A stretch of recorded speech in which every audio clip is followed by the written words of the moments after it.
40 నెలల పాటు జైలు జీవితం గడిపిన గాలి జనార్దన్ రెడ్డికి బెయిల్ లభించినప్పటికీ 3 రోజులైనా బయటకు రాలేని పరిస్థితే ఉంది. నాంపల్లి కోర్టు నుంచి బెయిల్ కాపీ చంచల్గూడ జైలు అధికారులు అందుకున్నాక అప్పుడు వాటిని కర్ణాటకలోని పరప్పన అగ్రహార జైలుకి పంపించాల్సి ఉంటుంది. అప్పుడు ఆయన జైలు నుంచి విడుదలయ్యే అవకాశం ఉంది. ఈ ప్రక్రియ ఒక రోజులో పూర్తయ్యే అవకాశం లేకపోవడంతో గాలి జనార్దన్ రెడ్డి మరో రోజు జైల్లోనే ఉండాల్సి వస్తోంది.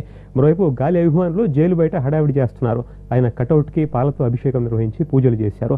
ఒకరికొకరు స్వీట్లు తినిపించుకుంటూ ఆనందంగా ఉన్నారు ఆయన అభిమానులు.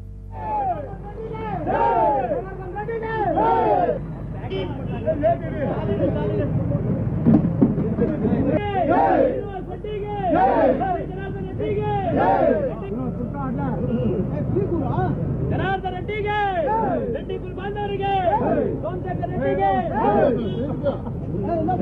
ಗಣೇಶನ್